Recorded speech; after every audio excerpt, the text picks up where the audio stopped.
In the affluent western suburbs of Brisbane, appearance is currency. Brookfield is a place of acreage, privacy, and well-maintained facades. It is a place where successful families raise successful children. On the morning of April 20th, 2012, a man named Gerard Baden-Clay picked up the phone. He was a pillar of the community, a descendant of the founder of the Boy Scouts, and a successful real estate agent. He told the operator that his wife, Allison, had simply vanished. Go ahead, Telstra. 253960. Thank you. Police emergency. What's your location? Good morning, Brookfield. Whereabouts in Brookfield, sir? 593 Brookfield Road, Brookfield. And what's happening there?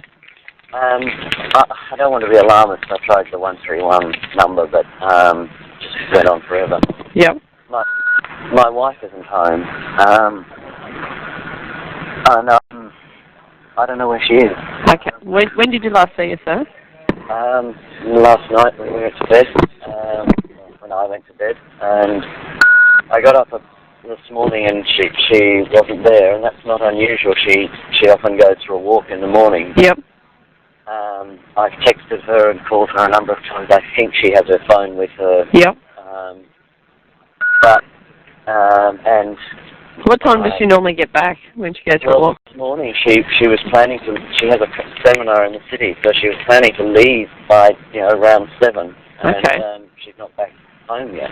Okay. All right. And what's your wife? I'm now driving the streets. My father's come over and to look after my children. Yep. Okay. So what's your name first of all? I'm sorry. Gerard, Gerard.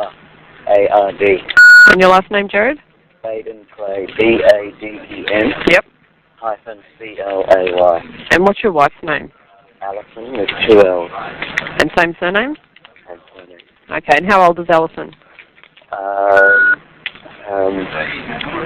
44.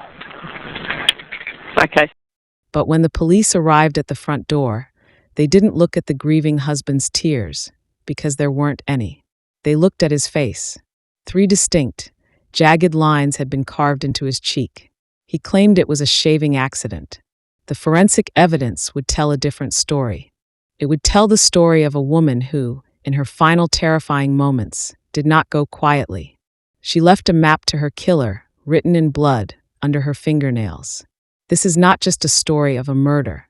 It is a story of a man who thought he was smarter than the police, smarter than the courts, and smarter than the women he deceived. It is the story of the quiet, lethal accumulation of debt, infidelity, and narcissism. Allison June Dickey was born on July 1st, 1968. By all accounts, she was a woman of exceptional drive and intellect. From a young age, Allison strove for perfection. She was a Rotary Exchange student who spent a year in Denmark, immersing herself in a new culture and language. She wasn't just participating, she was excelling. She even entered the Miss Queensland competition, not for vanity, but as a platform to raise funds for cerebral palsy. Her father, Geoffrey Dickey, would later recall her friendly personality and her natural ability to lead. Professionally, she was a powerhouse. She climbed the corporate ladder at Flight Centre, a major international travel company, reaching an executive level. It was there, in the high-energy world of corporate travel, that she met a colleague named Gerard Baden-Clay. They married in 1997. On paper, it was a dynastic match. Gerard came with a pedigree that he wore like a badge of honor. He was the great-grandson of Lord Baden-Powell, the founder of the worldwide Scout movement. His family had even changed their surname from Clay to Baden-Clay to cement this prestige. Gerard cultivated a public persona of Scout's honor. In promotional videos for his business, he preached courage and integrity. He presented himself as the ultimate middle-class success story. When the couple had 3 daughters, Allison made a choice that defines the tragedy of this case. She stepped back. She walked away from her high-flying career to dedicate herself entirely to her children and her husband. She wanted to be the perfect mother, the perfect wife. They moved into a rental home on Brookfield Road, a sprawling property that projected wealth, even if they didn't actually own it. But behind the closed doors of that Brookfield home, The power couple dynamic had shifted. Allison struggled with depression. It had begun years earlier, triggered by a reaction to anti-malarial medication on their honeymoon, but it was exacerbated by the pressures of her marriage. Her father noted a heartbreaking transformation.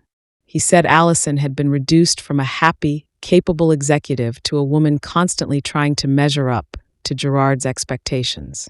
She was fighting to save a marriage that, unbeknownst to her, was being systematically dismantled from the inside. By April 2012, Allison was 43. She was taking Zoloft for her depression. She was seeing counselors. She was trying everything. On April 16th, just 3 days before she vanished, she and Gerard sat in a counseling session. Gerard looked the counselor in the eye and said he wanted to wipe the slate clean and build a future with Allison. On April 19th, Allison went to the hairdresser. She was preparing for a real estate conference the next day. She was quiet, perhaps contemplative, but she left with her hair done, ready to face the world. She was a woman making plans for tomorrow. She did not know that tomorrow would never come. The evening of Thursday, April 19th, 2012, Gerard Baden-Clay returned home. According to his version of events, it was a mundane night. They put their 3 daughters, aged 10, 8, and 5, to bed. The girls said goodnight to their mother. Gerard claimed he went to bed at 10 p.m. He said he left Allison in the living room, watching the footy show. He claimed he slept soundly until morning. But the night was not silent. Across Brookfield Road, Kim and Julie Tsvetkov were awake. In the quiet of the semi-rural night, sound travels. Julie heard what she described as a sharp, urgent yell. Not a conversation. A cry of distress.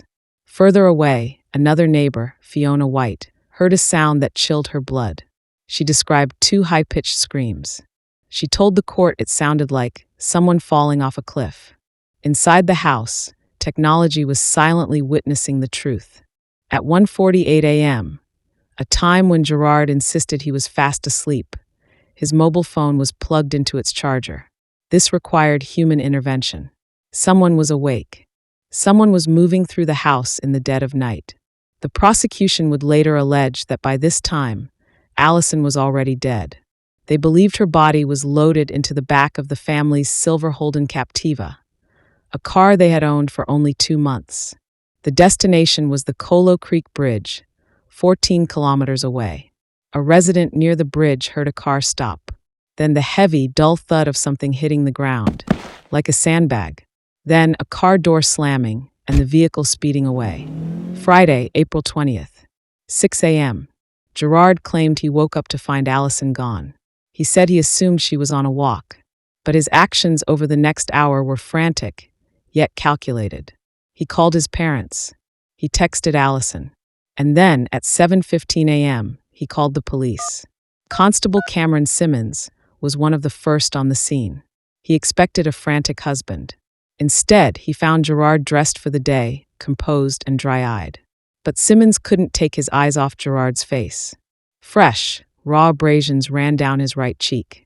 When asked, Gerard had a ready answer. He'd cut himself shaving. He'd been rushing. It was a clumsy accident. But Constable Ash, another responder, noted that the cuts were like a beacon. They didn't look like straight razor slices. They looked like jagged tears. And strangely, despite the supposed shaving accident happening minutes prior, nobody found a bloody towel. Nobody found a bloody tissue. Within 2 hours of the initial call, the police weren't just looking for a missing woman. They were building a homicide file. For 10 days, Brisbane held its breath. A massive search operation was launched. Helicopters, mounted police, and hundreds of volunteers scoured the difficult terrain of the Deguiller National Park. Desperate for leads, police placed a mannequin dressed in Allison's clothes outside the family home, hoping to jog the memory of any passerby. Meanwhile, inside the investigation room, the focus was narrowing sharply on Gerard. We really trust that the police are doing everything they can to find my wife, and we just hope that she'll come home soon. As detectives peeled back the layers of Gerard's life, the devoted husband facade crumbled. They discovered Tony McHugh. Tony was a former employee at Gerard's real estate agency. They had been having an affair since 2008. Allison had found out about it in 2011 and demanded it end. Gerard swore it had. He lied.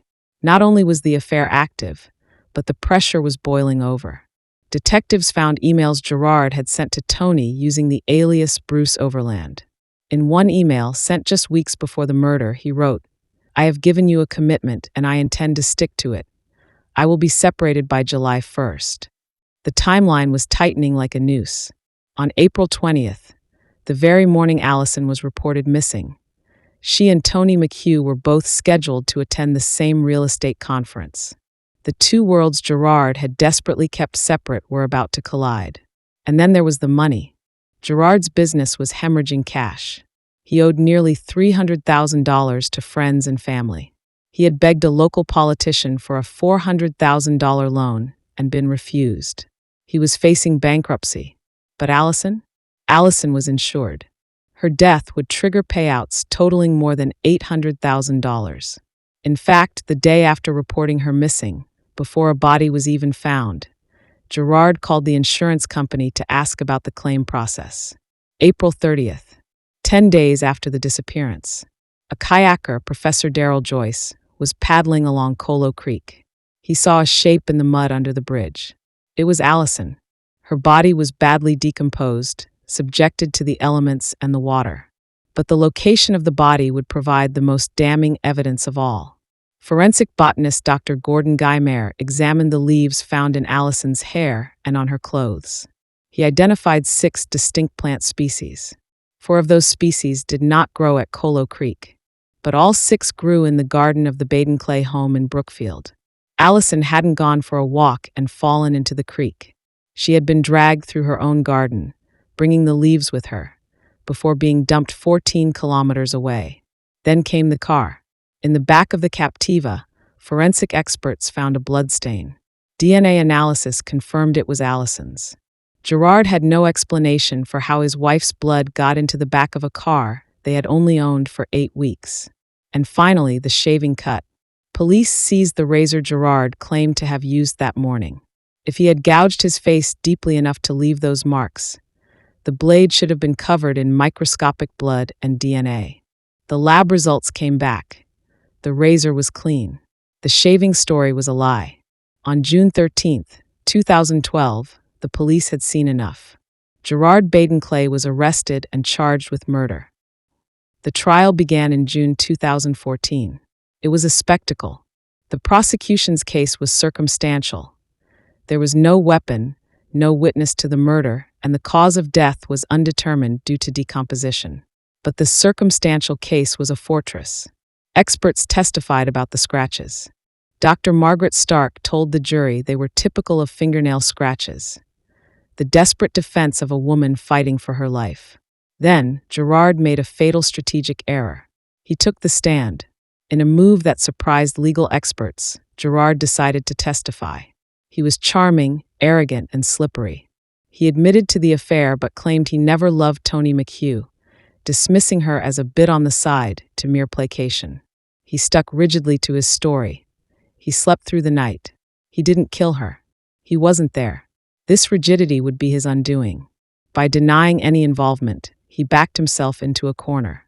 If the jury believed the forensic evidence that he was involved, his denial meant he couldn't argue it was an accident. On July 15, 2014, the jury returned. The verdict was unanimous. Guilty of murder. Justice John Burns sentenced him to life imprisonment. He looked at Gerard and said, "Her fingernails scratched your face, the act of a desperate woman struggling for life. Those marks are only consistent with your guilt." But the story didn't end there. In a shocking twist, the Queensland Court of Appeal downgraded the conviction to manslaughter in 2015. They argued that while Gerard likely killed her, the prosecution hadn't proved he intended to. They suggested he might have killed her accidentally during an argument and then panicked. The public was furious. The Crown appealed to the High Court of Australia. In August 2016, the High Court delivered a landmark ruling. They reinstated the murder conviction.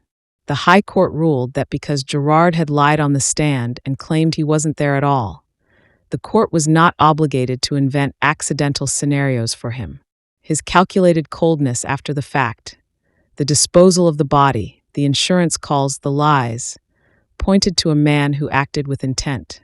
The scout was finally out of options. Gerard Baden-Clay remains in Woolston Correctional Center. He will not be eligible for parole until 2027. His attempt to inherit Allison's estate was blocked by the Supreme Court under the forfeiture rule. You cannot profit from a crime you committed. The insurance money went, rightly, to his daughters. The three girls were raised by Allison's parents, Jeffrey and Priscilla, and her sister Vanessa. They grew up surrounded by the love their mother had sacrificed her career to provide. Allison's death was not in vain. It sparked a national conversation in Australia about coercive control. The non-physical abuse, the financial control, and the gaslighting that often precedes violence. The Allison Baden-Clay Foundation now educates young people on the warning signs of toxic love. Allison June Dickey was a woman of brilliance and kindness. In her final moments, terrified and betrayed, she did the one thing she had to do to ensure justice. She fought back, and in doing so, she marked her killer for the world to see. This case changed the way Australian courts handle circumstantial evidence. It proved that a lack of a weapon or a witness is not a lack of proof. If you or someone you know is experiencing domestic violence, resources are listed in the description below. Thanks for watching. Take care, and see you next time.